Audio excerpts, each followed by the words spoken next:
जय श्री कृष्णा। कैसे बच्चे आप लोग? क्या इम्पोर्टेंट लेक्चर है सर, बताएंगे ज़रा? बिल्कुल मेरे बच्चे, बिल्कुल बताएंगे। लेकिन सर आज का टॉपिक क्या है सर? ट्रायल बैलेंस ही है। अच्छा, समझ में नहीं आ रहा था। मेरा फर्स्ट लेक्चर कंप्लीट हो गया, ये सेकेंड लेक्चर है जिसमें हम बता रहे हैं ऑब्जेक्टिव्स ऑफ ट्रायल बैलेंस और लिमिटेशन ऑफ ट्रायल बैलेंस। मैंने आपको कुछ मुद्दे पर सवाल उठाया था, वो क्या क्या इंपॉर्टेंट टॉपिक था, कौन कौन से टॉपिक कवर करना था। तो टॉपिक कवर करना था मुन्ना, सबसे पहले मीनिंग ऑफ ट्रायल बैलेंस पढ़ा है, फिर फीचर्स है, फीचर्स ऑफ ट्रायल बैलेंस। आज हम ऑब्जेक्टिव ऑफ लिमिटेशन ये दोनों बता रहे हैं। पहले तो मुझे ये बताना है कि थोड़ा सा डेट इज कॉल्ड समराइज करके मैं बता देता हूँ। समराइजिंग सर, आपने बताया था कि ट्रायल बैलेंस जो है वो अकाउंट्स नहीं है, डबल एंट्री सिस्टम का पार्ट में नहीं आता है। बिल्कुल बिल्कुल मुन्ना, क्योंकि ट्रायल बैलेंस स्टेटमेंट है, समराइज फॉर्म में लिखा जाएगा। यहाँ पर लेजर बैलेंस से, लेजर के डेबिट और क्रेडिट बैलेंस से ही ट्रायल बैलेंस बनता है। तो ट्रायल बैलेंस स्टेटमेंट है, ट्रायल बैलेंस अकाउंट्स नहीं है। ट्रायल बैलेंस को समराइज फॉर्म में लिखा जाता है। ये सब कुछ इंपॉर्टेंट बात है मुन्ना, उसको याद कर लेना है, ठीक है? ये सब फर्स्ट लेक्चर में मैंने बता दिया था। ऑब्जेक्टिव पढ़ते हैं सर। कहीं ना कहीं ट्रायल बैलेंस का कुछ ऑब्जेक्टिव तो होगा मुन्ना, तुम सिंपल तरीके से बात करना। ऑब्जेक्टिव्स क्या है? कहता है to know that arithmetical accuracy of ledger accounts. अब जरा ध्यान से मेरी बात को सुनिएगा सर। अर्थमेटिकल एक्यूरेसी का मीन्स क्या होता है? जब हम ट्रायल बैलेंस बनाते हैं तो ट्रायल बैलेंस का डेबिट और क्रेडिट इसको वेरीफाई करना पड़ता है कि सर ये सही है या नहीं है। सर कहीं ना कहीं उसको करेक्टनेस करना पड़ता है, प्रूव करना पड़ता है, वेरीफाई करना पड़ता है ट्रायल बैलेंस में कि क्योंकि सर आपका ये ट्रायल बैलेंस जो बनता है वो जर्नल से बनता है। जर्नल से आप लेजर में जब पोस्टिंग किए तो पोस्टिंग सही हुआ कि नहीं, इसका भी एक हमको प्रूव करना पड़ेगा। बिल्कुल सर, ये सत्यापन करना पड़ेगा, ये वेरीफाई करना पड़ेगा कि हम जो कर रहे हैं, जो हमारा लेजर है, वो लेजर हमारा ये बताता है कि know that the arithmetical accuracy of the क्या लेजर अकाउंट। सही जो लेजर में जो चीज़ें आप लेजर में लिखे हैं उसी लेजर का जो बैलेंस है वो ट्रायल बैलेंस में आता है। तो हमको यहाँ पर देखना पड़ेगा कि डेबिट और क्रेडिट जो है, ये जो टोटल डेबिट और टोटल क्रेडिट जो आ रहा है वो सही है या नहीं है, इसका भी एक वेरीफाई करना पड़ेगा।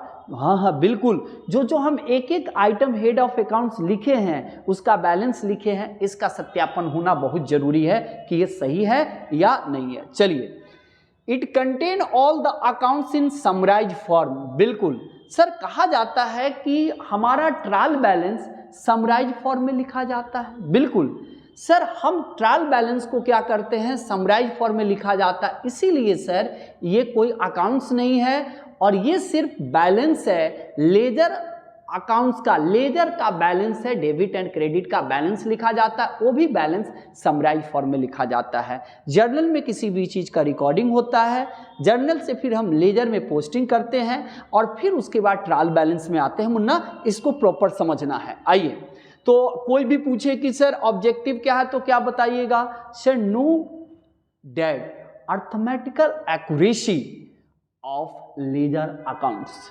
Sir it contain all the accounts in summarise form. सारे अकाउंट्स को ट्रायल बैलेंस में समराइज फॉर्म में लिखा जाता है। क्लियर है? आइए, it help in the preparation of financial statement, profit and loss account and balance sheet. मैंने आपको बताया था कि हमारा ट्रायल बैलेंस एनी डेट किसी भी डेट में आप बना सकते हैं, लेकिन सर फिनेंशियल स्टेटमेंट एक पर्टिकुलर डेट में बनाया जाता है और हमेशा एंड में। बिजनेस का रिजल्ट पहले नहीं मिलता है, at the end of financial year में मिलता है। तो क्या बोलता है कि हम ट्रायल बैलेंस से ही प्रिपरेशन करते हैं financial statement.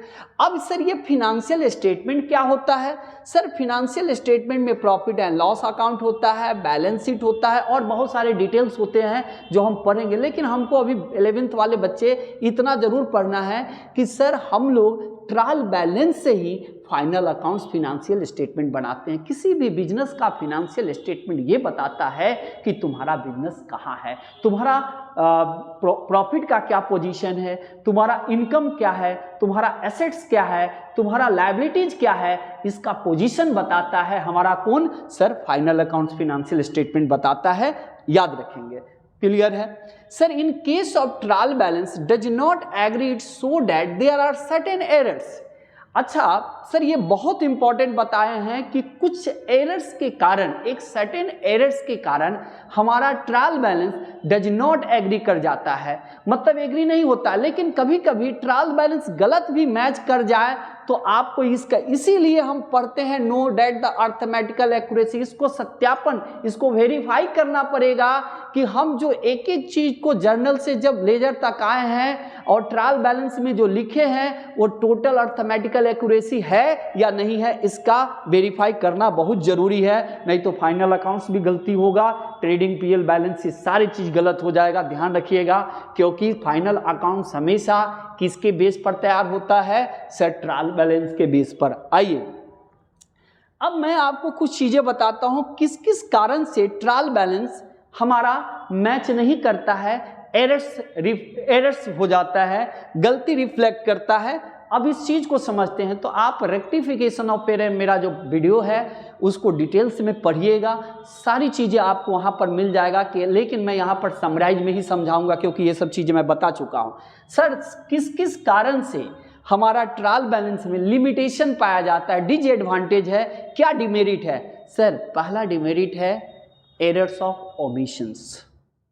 Sir errors of omission में क्या होता है कि आंसर, या तो कंप्लीटली ओमिशन हो जाता है, फुल्ली ओमिशन, ना डेबिट में लिखते हैं ना क्रेडिट में लिखते हैं। एमुना तुम ट्रायल बैलेंस के, एमुना तुम ट्रायल बैलेंस के न डेबिट बैलेंस लिखा, न तुम क्रेडिट बैलेंस लिखा, न डेबिट में लिखा न क्रेडिट में लिखा, आपको ट्रायल बैलेंस तो मैच कर गया लेकिन गलत मैच कर गया। सर आप 500 रुपया डेबिट में भी लिखना चाहिए था, क्रेडिट में लिखना चाहिए था। आप मान लो कि ये 500 रुपया डेबिट में किसी चीज का, किसी आइटम का बैलेंस था, वो ना डेबिट में लिखे ना क्रेडिट में लिखे, तो मुझे बताओ, ना डेबिट साइड लिखोगे ना क्रेडिट साइड लिखोगे तो ट्रायल बैलेंस तो मैच कर गया, लेकिन वो गलत मैच कर गया। तो देखिए in case does not agree so they are certain errors.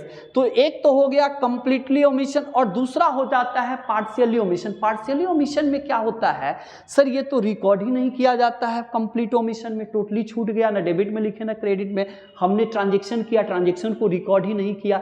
यही सब कारण से हमारा ट्रायल बैलेंस में कुछ लिमिटेशन है, डिसएडवांटेज है, डिमेरिट है, जिसको हमको समझना है।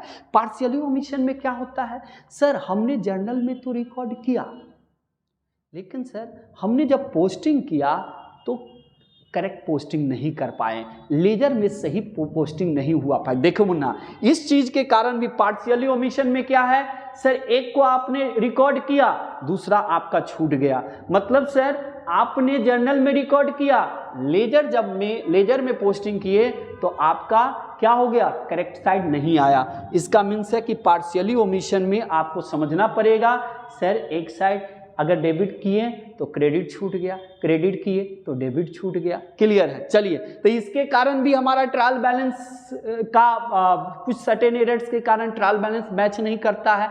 बिल्कुल। अब आता है सर एरर्स ऑफ कमीशन। कुछ और लिमिटेशन है जिसको हमको पढ़ना है, डिटेल्स हम बोल रहे हैं कि आपको कहाँ देखना पड़ेगा सर, ये देखना पड़ेगा रेक्टिफिकेशन ऑफ एरर चैप्टर में। आइए, एरर्स ऑफ कमीशन में क्या होता है सर, हमारा रॉन्ग अमाउंट में चला जाता है, रॉन्ग अकाउंट में, या रॉन्ग साइड या रॉन्ग कास्टिंग, जिसके कारण हमारा ट्रायल बैलेंस का लिमिटेशन कुछ सर्टेन एरर्स के कारण हमारा मैच नहीं कर पाता है। अगर टैली भी कर गया तो गलत रिफ्लेक्ट करता है। तो ध्यान रखना है मुन्ना कि ट्रायल बैलेंस मैच कर जाए तो नाचने नहीं लगना है, ये पता लगाना है, वेरीफाई करना है कि ट्रायल बैलेंस प्रॉपर डेबिट और क्रेडिट जो हमारा जर्नल से लेजर में आया है, जो लेजर से हम जो पोस्टिंग जो हमारा ट्रायल बैलेंस में आया है वो सही है कि नहीं है, इसका वेरीफाई करना पड़ेगा। एरर्स ऑफ प्रिंसिपल के बारे में सुनते हैं सर, इस पर हम डिटेल्स क्या बात करें। रॉन्ग अमाउंट कहने का मीन्स है क्या कि आपने गलत अमाउंट ही लिख दिया, एंट्री आपका सही है, जर्नल में सही है, लेकिन अमाउंट आपने रिकॉर्ड सही किए हैं, अमाउंट गलती लिख दिए। सर अकाउंट यहाँ पर क्या है, अमाउंट सही है, अकाउंट गलती है, रॉन्ग साइड में चले गए। अच्छा, रॉन्ग कास्टिंग मतलब आपने ज्यादा या कम करके लिख दिया। एरर्स ऑफ प्रिंसिपल में क्या होता है, सर आपने क्या किया, कैपिटल एक्सपेंडिचर को गलती से रेवेन्यू एक्सपेंडिचर में ट्रीट कर दिए और रेवेन्यू एक्सपेंडिचर को गलती से कैपिटल एक्सपेंडिचर में ट्रीट कर दिए। ट्रायल बैलेंस तो मैच कर जाएगा, लेकिन ये प्रिंसिपल सिद्धांतिक गलती है, इस गलती को आपको सोचना पड़ेगा। चलिए, कंपनसेटिंग एरर्स क्या है, if the effect of one errors is cancel by the क्या, इफेक्ट ऑफ अदर एरर्स।